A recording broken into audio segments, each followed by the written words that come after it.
Hello, everyone, and welcome to another Areopa webinar episode.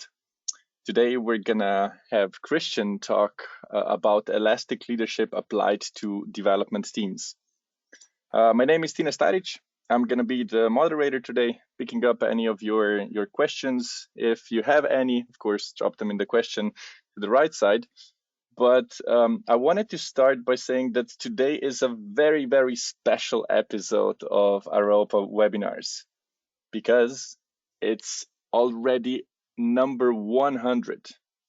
Areopa webinars have been going on for more than 5 years, and it's crazy that we got to such a big number. Of course, we're looking forward to the next 100. But here I also would like to give a quick shout out to Luke, who has been leading this whole initiative throughout all of the years. Luke, you've done an amazing job.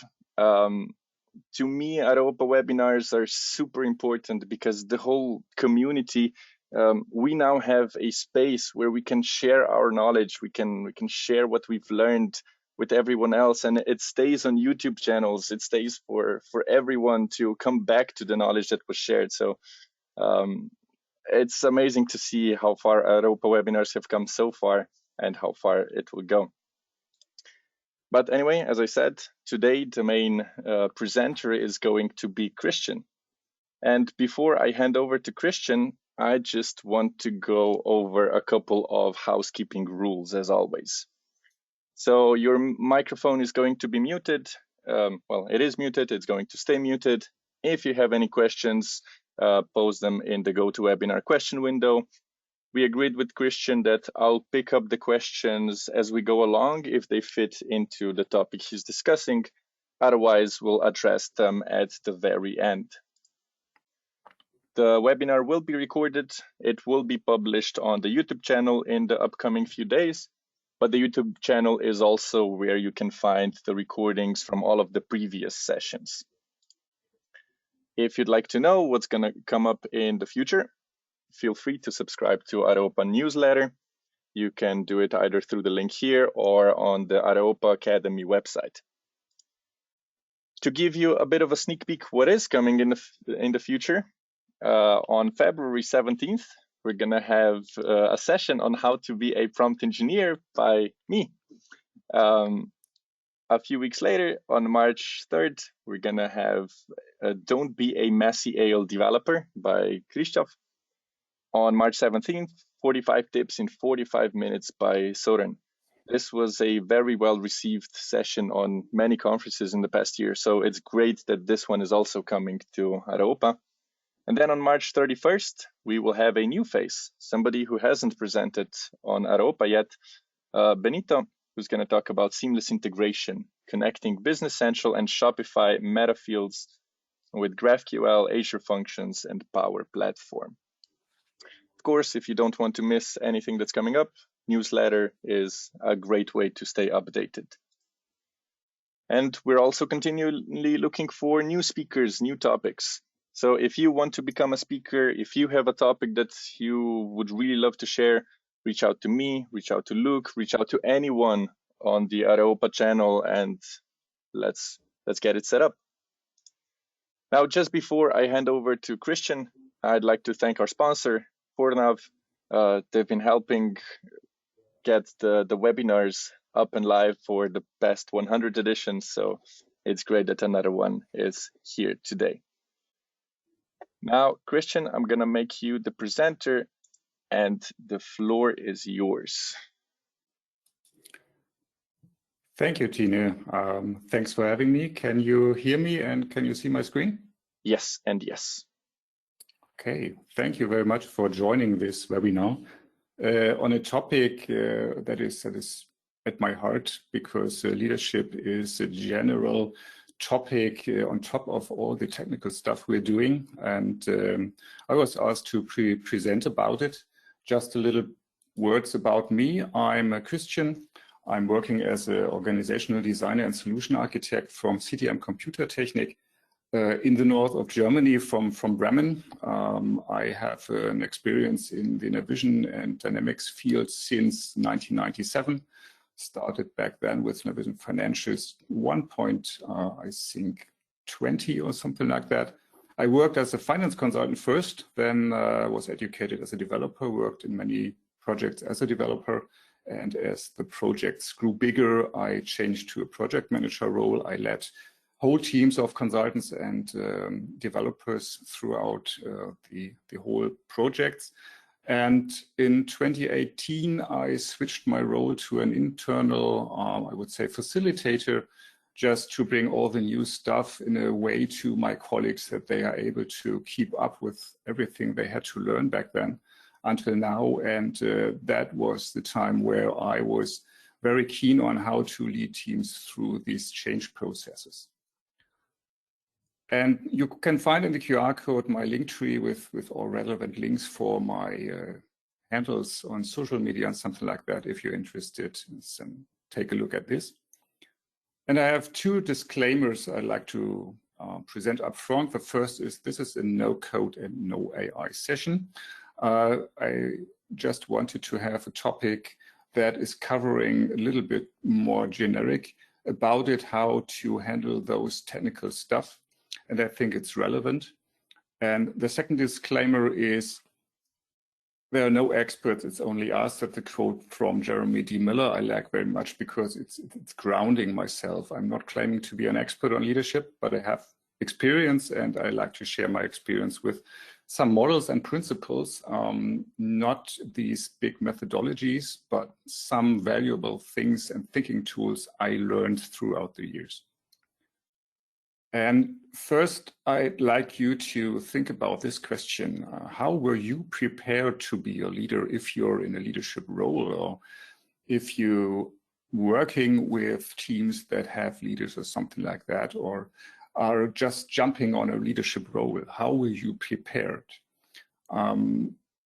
Some quotes I get from workshop attendees or from other people I talk about this topic, those learning by doing, or I was good at coding and got promoted. For some people, that was it, and it felt like being pushed into the cold water. Many say there was no real preparation except a workshop or something like that, and then you have to learn it by yourself. But also I see from many companies that they have a coaching or mentorship program in the companies, so that leadership is not that cold water experience anymore. But some things can be learned from other people in the community or outside of the space where I always look at. And I want to share another perspective on what could be a leader. That is a question, are you a bottleneck? And what is a bottleneck in this context? A bottleneck is someone who is the only one on the team who, for example, knows how to fix the build, or who knows how to do a release, or has a permission to deploy an app, signs of pull request, or creates user stories, can set up a new repo, or who knows about the solution architecture and is the only one who knows that in the team or in the company. In general, has unique knowledge or the permission, then you're probably a leader when you are in one of those roles. And accompanying this, it's a person who is asked by other colleagues, how do I? He's asked for knowledge that is missing. Or am I allowed to, is asking, or has been asked for permission. Or what should I do? That's a real leadership question in this case. And as Roy Osherove, who developed the elastic leadership model, states, your role as a leader is grow the team and make yourself unneeded. What this means, we'll look into the next couple of minutes. But don't worry, you will always have a job, because it's one of the quotes Roy has in his webinars, is growing people. When you do that, you will always have a job. And I think that is a good purpose. Remove yourself as the bottleneck, as we saw in the slide before, and mitigate the risks of bottlenecks for the organization. That is where you can come in deep trouble when you don't handle the bottlenecks very well. and improve the buzz factor. For those who don't know what the buzz factor is, the buzz factor is a term that how many people in the team have to get hit by the bugs to stop the team from working. And the riskiest buzz factor is a buzz factor of 1. That is the theme I have constantly in mind when I'm looking at team setups and phases that teams are in or something like that, and how the knowledge is spread throughout the team. And the traditional definition of being a leader I often get first is that I'm protecting the team as a leader, and I go to important meaning to defend the team to the other colleagues or to the other teams, who solves coding issues late at night for them, making all the decisions and taking care of the most difficult and risky coding task yourself. And I'd like to have another look on this leadership role and how to leverage the whole team abilities. And how can you assess that there is progress in growing teams? You can ask and watch, is my or our team better at solving the problems on their own than they were last week or last month? Or do they know what to do in a situation where they don't know what to do for themselves, and how to find possible next steps? You might say now, if only I had a better team. Yes, it sounds very good, but I can't do this with my team or in our company. And that's where the point where I took a quite deep look at the elastic leadership model by Roy Osherove, who emphasizes that self-organizing teams need to be grown. They don't fall from the sky or just can be set up, something like that. You need to have the right circumstances and shape these circumstances. So what is the elastic leadership model about? It's about different phases the team could be in. So it is very important to take a look at in what phase is the team currently in. So he has in his model the survival mode phase, the learning mode, and the self-organizing mode. And as he describes it, in the survival mode, it's not only that you are constantly fixing fires and doing important and stuff that comes in your way. It's described as no time to learn and practice. So when you get out of survival mode, you can go into the learning phase where you have time and you actually can use it to learn and practice new things. And through this phase, the team is able to come into the self-organizing mode, because now with this new skills and wisdom in their team, they can solve problems on their own and know how to handle these unknown situations that come in their way. So it's about problem-solving ability. In the survival mode, often there is someone who has this problem-solving ability and who is seen as a leader, even if he or she is not designated in a leadership role. But many people come to him or her and ask him for the questions we had before. And when you grow your team, this problem-solving ability spreads throughout the team. You have more team members who have this skill level. When you come to the self-organizing mode, where it is independent, who can pick and do some things or the next steps to solve a problem and to tackle a problem. And why it's called elastic leadership model is that the leadership style is adaptive depending on the phase the team is in. In the survival mode, to get more free time to come into the learning mode, there you need to have a command and control leadership style. I would not compare it to an authoritarian leadership style that is sometimes regaining more favor at the moment. But I would see it more like, okay, I have to finish this task because I have to keep a commitment now and have free time afterwards. A good quote from his book is, When the ship is sinking, the captain doesn't call for a meeting. So when you're in survival mode, it's good that you have someone who can make such calls and gain structure and control back again for the team to have this situation ending and then be able to shift to the learning mode where the leadership style is more like a coach or a teacher, someone who is providing the team with exercises and challenges to scale up the levels of the team.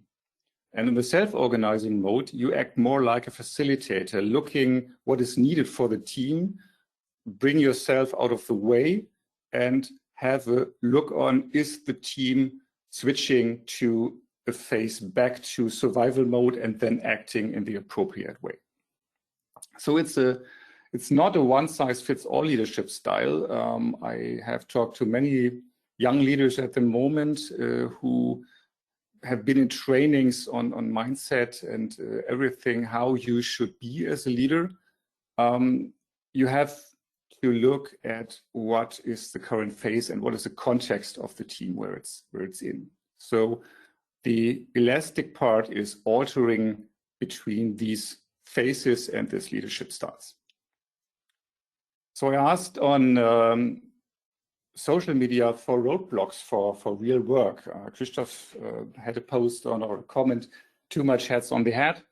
Kilian said switching priorities. And Tomasz is saying switching context too many times during the day. And Alfredo mentioned the appropriate allocation of resources for the team and something like that that affects the project success. Daniel says you have to manage the expectations for the projects between the customer and management and for the team. And Carlos is saying sometimes it's a too overcomplicated approach to doing BC projects, and the communication between lead and developers is very important. So these are roadblocks we address throughout this topic. And when we look at survival mode and how to get out of it, most of the people describe this as constantly fighting fires. And what this means is, as you saw in the post and the comments, mostly it is over commitment. And to get out of survival mode, you have to start with recognizing overcommitment. Where is the team overcommitted? You can list tasks to do in progress and what is done. And then in the next phase, set yourself a 30-day time frame, kind of a red line where you're trying to reduce commitments. So what commitments can you do before the 30-day time frame in order to have a slack time after this time frame to have time to learn new things, to spread the knowledge and the abilities throughout the team, and keep these remaining commitments until this 30-day time frame. And for being able to keep this, a command and control leadership style is very supportive. And also as a leader in this phase, spend more time with the team. A good rule of thumb is at least 50% of the time being together with the team. There's also a question, how can I do this remotely? Yes, that is an extra effort you have to take, how to set this up. But it is really good to sense what is the team about and what is the feeling now, and are they really sticking to those commitments. There could be something that you say, I want you to finish that one task by the end of this week. So a direct commitment or a direct command, do this task by the end of this week. And start doing daily stand-ups and serious code reviews, because then you get a real good impression. Is there really a progress on this? So what can you do to remove commitments when you say, to this time frame, we are overcommitted? What can I do to remove commitments? So it's inform whoever needs to know, inform the stakeholders, show them what the current tasks are and what is in progress at the moment, and show them how these tasks could have been avoided if they are wasting the time of the team, if the team had enough time to learn before. And explain what your outlook is regarding the commitments for the next month. So this is about managing the expectations, not just say we need more time. You have to take the time to show what is really in progress and what are the tasks about. And explain the gain, what is the benefit that the team makes fewer mistakes and learns from the mistakes. In this phase, when you discuss with stakeholders about removing commitments, I found something very interesting that is not originally in the elastic leadership model, but came from my future leadership education. And that is how to look at how do we do decisions and how do we decide in a team or in an organization. Most of the meetings are in a consensus mode. So that aims for a complete conformity about the goals and the tasks that need to be done and the priorities. It's like we make the decision together, but that leads to discussing until everyone agrees. And that is often the case when the meeting time is finished up, you made no decisions and postpone the decision to the next meeting, and it goes on and on and on. An alternative mode of coming to decisions is called consent moderation, not consensus moderation. There you query whether there is a veto or a strong objection about an option to go further or to prioritize your tasks. And when someone raises a veto, you have to take it serious and talk about it, but nobody can leave a veto for the time after the meeting, for the coffee break or something like that. I used this method even at a customer project where we switched to this mode when we have steering committee meetings. So we proposed what to do in the next sprint, and I discussed it prior with the project manager if it's realistic. And then we went with every department manager in this meeting and said, is there some veto against this proposal for doing the tasks for the next sprint? And that turned out very well because we had less discussions about it, except the vetoes that were really important.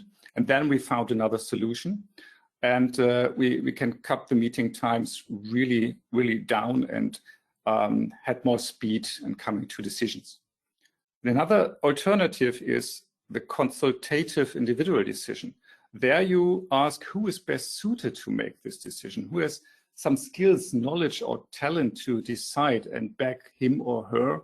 Please, could you take the decision and inform yourself with the relevant persons and the stakeholders before, and then take the decision. And when it is clear that this one person is making the decision, then many of the politics game are ending.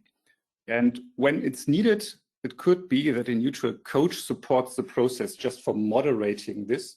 I see often in steering committees, the meetings are moderated by the company leadership.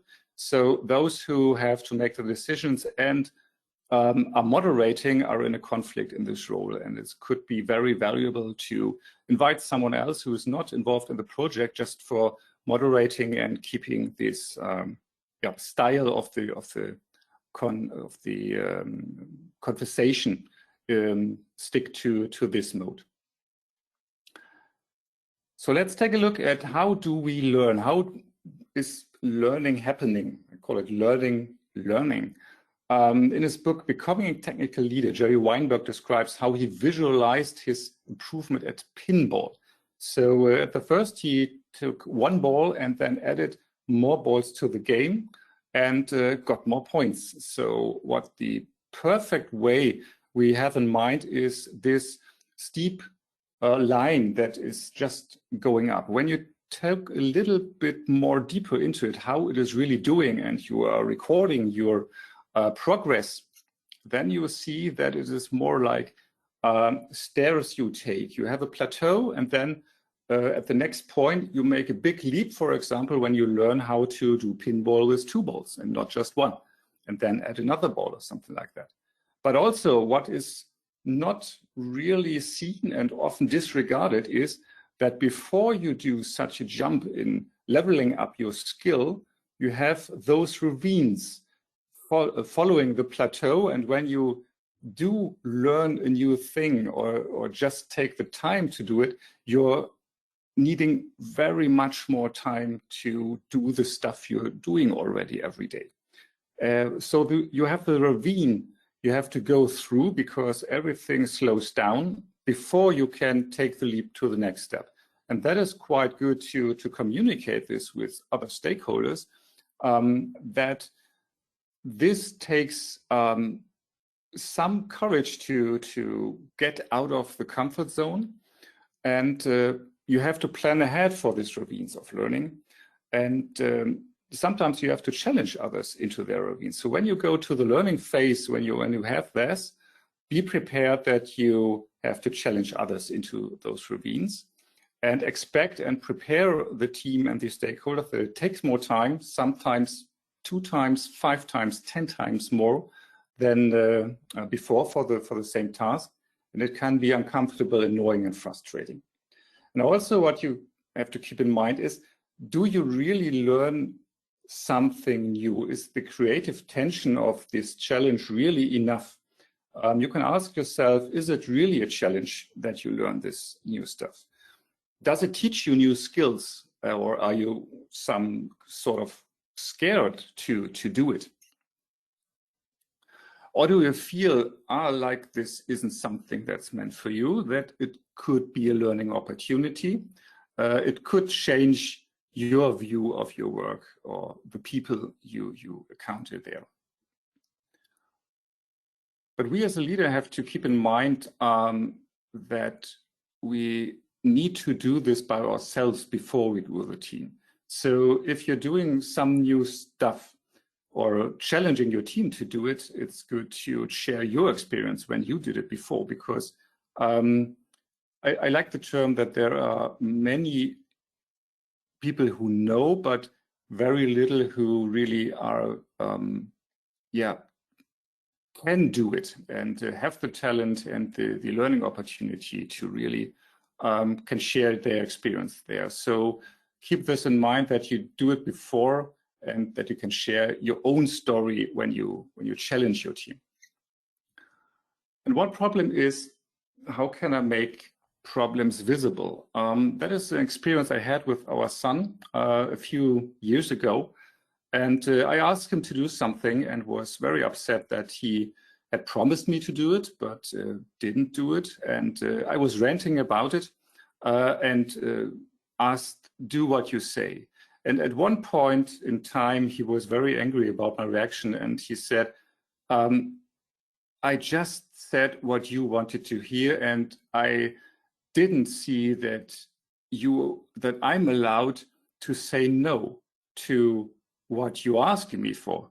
So I'm just telling you what you need to know, because a no was not allowed. And that was a very, very revealing moment for me, that it was more about me not being open, that there is a no possible. I just told him, do it, and told it again and again and again, and didn't let the opportunity. And that was not revealing the real problem we talked about later.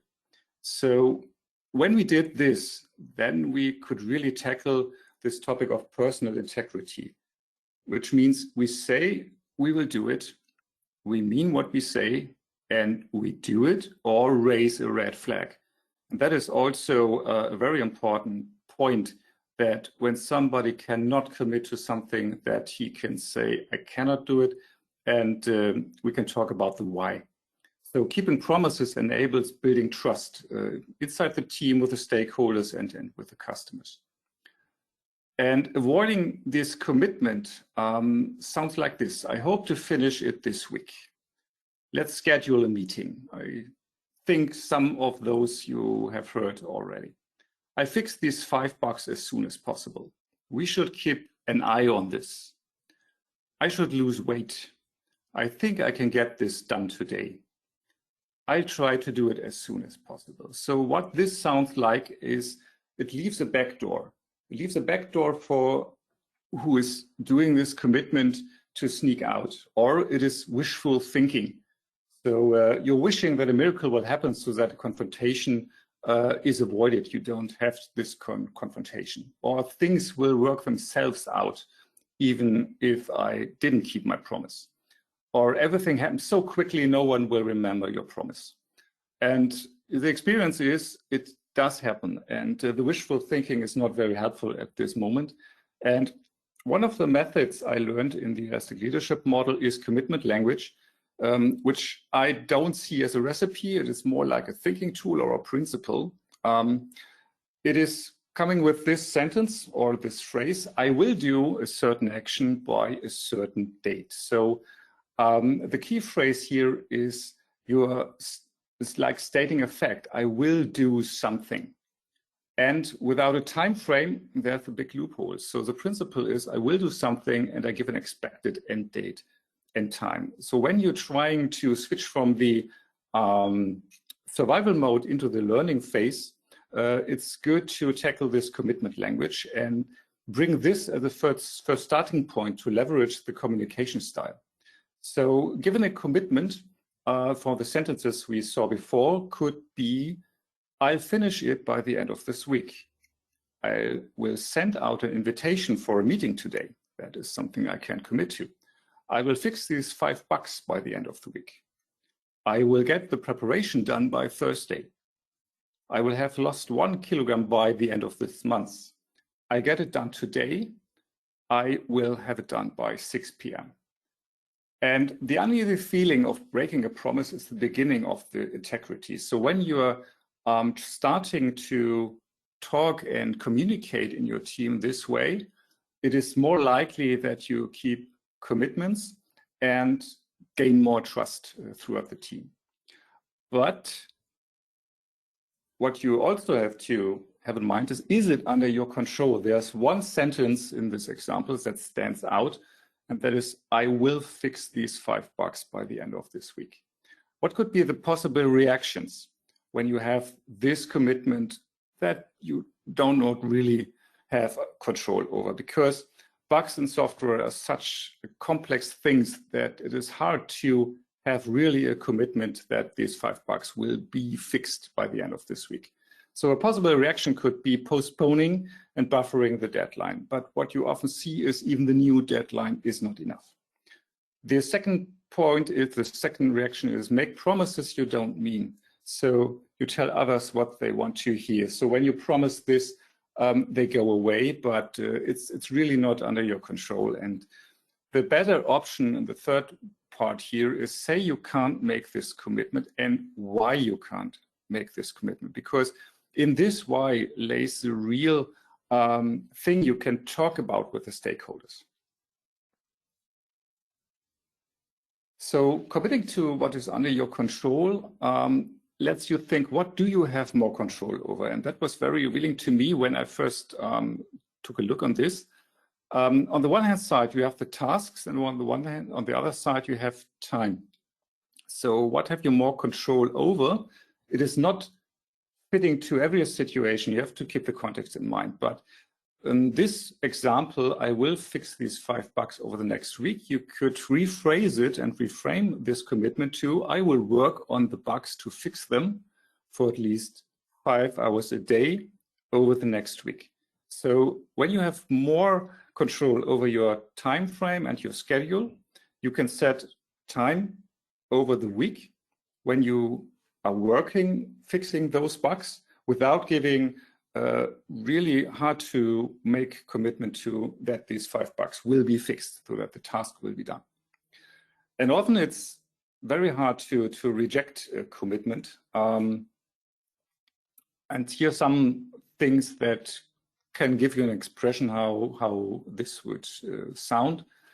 I can't make the commitment because my manager has assigned me to another project and I won't have time. I can't make the commitment because our computers don't have enough power to do that many calculations. That are very generative examples for this. And the principles behind this are bring the team to get comfortable turning down commitments you can control. That is very hard, but that is also a good point where you can learn new things and make it easier for others find solutions to the real problems, not throwing the commitments back and forth and fostering the experience that the commitments are not held, that you're overcommitted. So try to talk about the real problems. And what is also very important is, how is the company's culture here? What behavior is rewarded or punished? Is it rewarded that you are rejecting commitments, that you are addressing the real problems or not? That is, I would say, a field that needs to be addressed on top of this and could be talked about. But you have to keep in mind that you cannot directly change a company's culture. You can just view it, what is the behavior looking like, and then discuss about it. How can we shape the structure and the processes in the company? And that gets more likely that we have a reward for this wishful behavior to change. And what effects you can see during this learning phase could be, do you think twice before you agree to something? How fast are you giving commitments, or are you asking more questions to find out what is really needed? That is something we experience when we are going through these phases, that especially developers are asking more questions to the consultants or the customers in meetings before they make some decisions on estimations or something like that. And how often do you make these mistakes, and do others point these mistakes out to you? Is your team and your surrounding supportive to uncover those mistakes? Because when you learn something new, you will make more mistakes.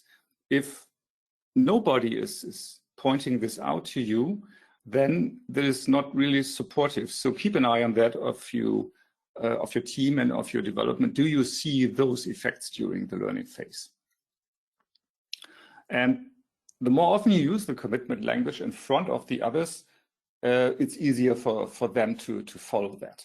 So I did some internal workshops solely on commitment language, just to foster it. And then being in meetings the next weeks, I used it a lot myself, just to show, yes, it's hard in the beginning, but the effect on how do we communicate here and how do we commitments was very well. And keep an eye on when you are switching back and not doing this. This I would like to call the broken window effect. And it states that visible signs of disorder and misbehavior in an environment encourage further disorder and misbehavior. So when you're not repairing the first broken window, then you could end up like this building. So you are switching back to survival mode again. And then this process has to start again. And when you're on the learning phase, you're challenging your team members into problems. So they have to tackle problems they didn't do before, they didn't have to cope with, but overdo it. Don't punish for lack of trying or lack of success. Encourage them, even if it's not going well in the first phases. And keep in mind, you can't ask them to solve a problem and not support them when they attempt to do so.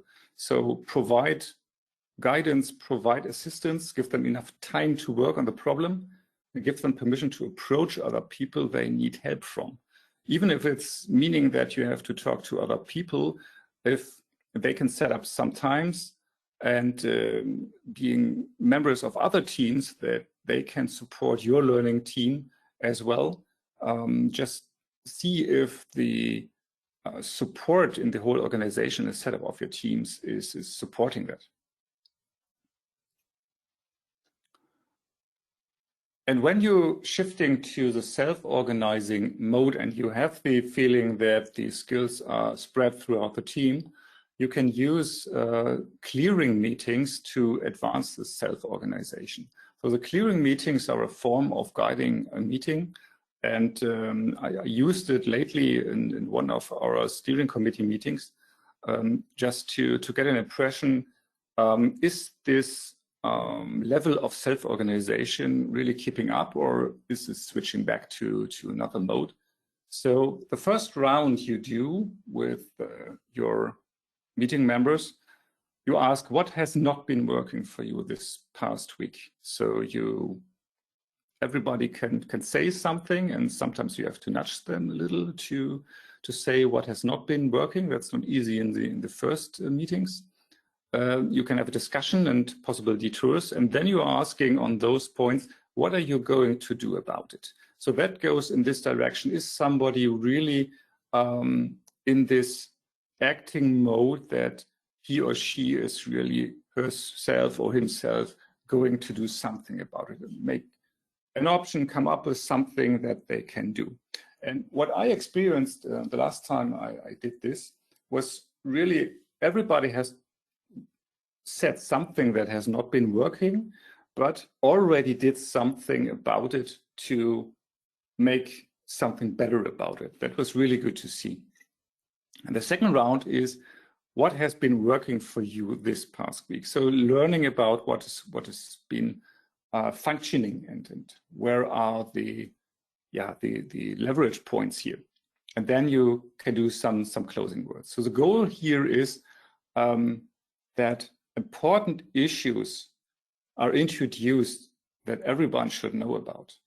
And in these meetings, you can pull the stop the line trigger that makes everyone pay attention to an important issue and do something about it. And give everyone the chance to air issues that bother them. That is something clearing the air. That is the theme of this. You can adapt it, ask other questions, but this is shaping a space where you can discuss this, what is probably hidden, and you can get a feeling what is the self-organization mode really about in this team, and where does it switch back. And in general, we made the experience that when you start these initiatives, it's good to create safe spaces for trying something out, trying some other way. We conducted so-called learning sprints to have our developer colleagues, after the classroom trainings when they had to switch from CIL to AL, to gain more practice. And we set up 3 or 4 days with 5 developers sitting in one room, and 1 or 2 developers are a little bit more experienced as the others, and everybody can work on a topic that he or she wants to work on. So if they wanted to try something new to program, as at least it is in BC with AL, they can voluntarily pick something they'd like to work on. And we shaped this we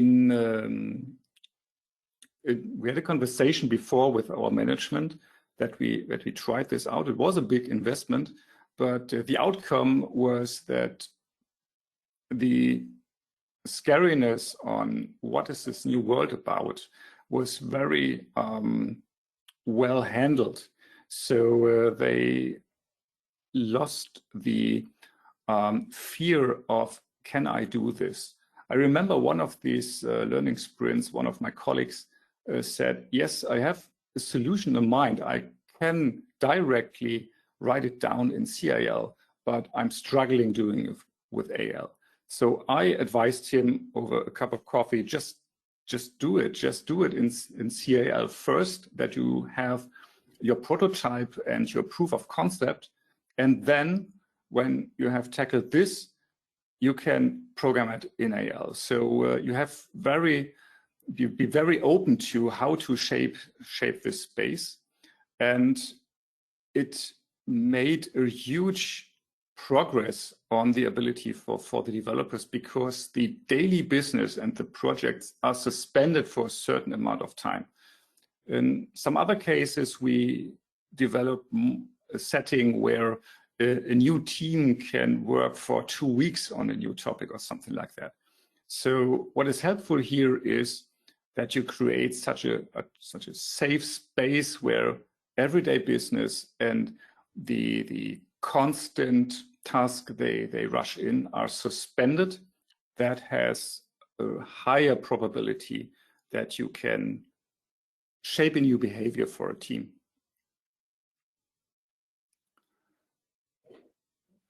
So I come to the ending, and I like to have a quote here from Ed Catmull, who is the president of Disney and Pixar.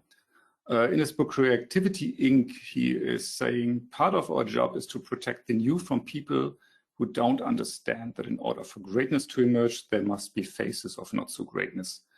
And this learning phase is about all this not so greatness. I think many of our community members went through those phases, and I'd like to bring these principles a little bit more to the surface here, to let some leaders think if they can do it, but you don't have to be in a leadership role at this moment.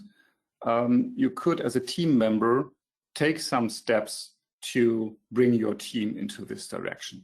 So what was my principle was also guiding me is following is a gift. Those who lead when them is given loyalty. So you don't have to convince your management to do these steps. When you know someone or when you feel it inside of yourself, you have some practical things without having to learn a whole new big methodology about it, just to bring your team in a better mode. And keep in mind that you look at your phase your team is in and adapt this leadership style. So with this, we can open up for Q&A. Dina, do we have questions? Not yet, but if anyone has any questions, feel free to drop them in the chat. But just from my side, Christian, that was really good. I liked the session a lot. So what was your experience from your career until now? I would say I liked the part where you presented first the elastic leadership model, because at that time I wanted to ask you a question: how do you recognize in which phase you are? But then I went back and just looked through my career, and you can always kind of tell where you are. Where it was it really only a survival part, or when did we get to the part of learning? Yeah. And what I often hear is that survival mode is, we're constantly fixing fires. And one who has the knowledge is constantly busy and something like that. But I like that it is addressed to, do we have time for learning something new? Do we have time for spreading the knowledge? That gave the direction to what is needed to overcome the survival mode. That is what I like about this approach. I do have a question. What if, let's say, as a company, you are in survival mode and you have a big team of developers, let's say 30, for example. Now, would you look into transitioning a smaller part first, or would you try to approach the whole department? What would be the better way to go about it? In this case, I would start with assessing what are the commitments. So depending on what the commitments are and how the team structure is and how the knowledge is spread and the skills are spread, then you can take a look, can I tackle this with a smaller team? What if when I reduce the team to a small group and start there am I taking away important skills for the whole team or for the bigger team to finish the commitments? So you have to look at the mapping of the skills and the tasks that the whole team has to tackle in order to keep a reduced commitment and to reduce overcommitment. Mm-hmm. So the approach I had with this safe space is good when you take some people out, but before I would take a look, is it too risky for the whole team to take them out? Because you have to have in mind, when you steal those heroes from the whole team, are you bringing them into the bus situation? Is the rest of the team able to fulfill their commitments? Because in reality, I assume that the rest of the team cannot cancel all their remaining commitments. Yeah. So you have to find a fit there, and you have to negotiate with the small group and the rest of the group and the stakeholders what is a possible option there. And that is the discussion that is really fruitful when you come to this discussion. What about, let's say you have, how to put it, wild stakeholders, or okay, you agree with people that you're going to take a smaller subset of people out and try to transition with them to the whole learning phase, but then somebody goes around you and pushes new commitments onto the team. How would you prevent that? The first thing is that you have to try to make these new commitments visible. So it's a balance between having a process which commitments make it to the team or not, but not, I would say, slowing the team down with this process. But I would emphasize more making visible what is going on there, even if it's uncomfortable. And then you can go into this mode of negotiating what is really a commitment the team can make or not. But in order to do so, you have to make it visible so that you are able to reject such a commitment. Okay. I see that no questions came in from the audience, which just tells me that you made it really clear on all the points you were making throughout the presentation. I hope so. So that is not about a big methodology, as I stated. It's more like some practical things you can do. You can adapt them if you want, but there are some key principles around it I see very often, and they guide me when I come to those situations or ask if I can get some guidance. And I thank Areopa Webinars and look very much about the possibility to bring such a generic leadership topic. Many of the other sessions are about deep technical stuff, but I think with this topic we can shape the environment where this technical stuff can be flavored.